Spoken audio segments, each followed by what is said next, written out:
बच्चों, online class में आज फिर से आप सभी का स्वागत है।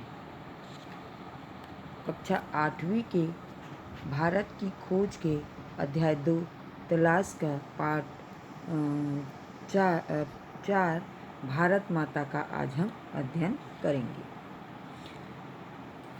भारत की खोज किताब लिखते हुए नेहरू जी ने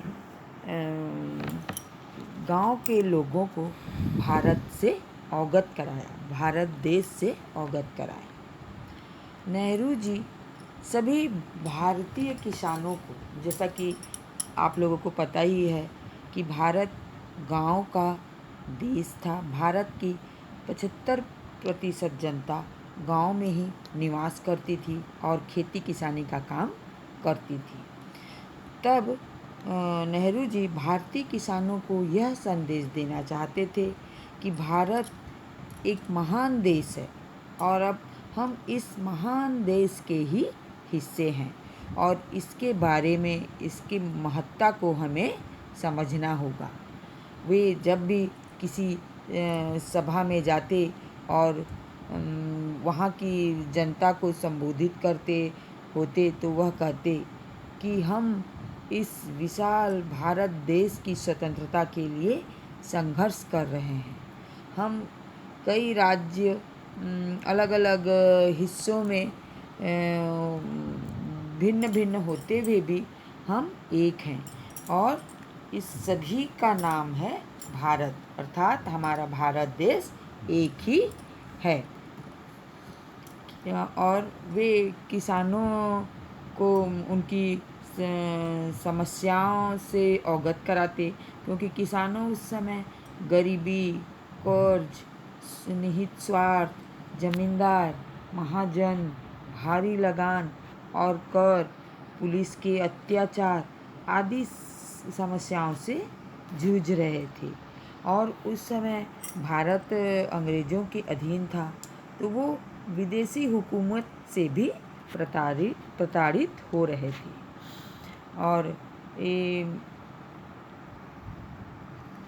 और वो समझाते उस समय कि हमें देश को अंग्रेज़ों के चंगुल से छुड़ाना है और आज़ादी प्राप्त करना है और हमें इस भारत को अखंड मानकर ही उसके बारे में सोचना चाहिए, क्योंकि हम इस विराट विश्व के हिस्से हैं।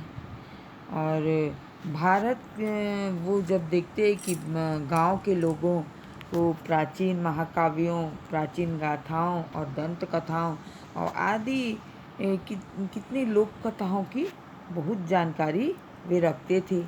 और कई ग्रामीण लोग या कई गांव के लोग पूरे भारत की भी यात्रा कर चुके थे, धार्मिक स्थलों की यात्रा कर चुके थे और भारत के बारे में बहुत ही जानकारी रखते थे। तो वो इस तरह किसानों को के मन में भारत के प्रति प्रेम जगाना चाहते थे।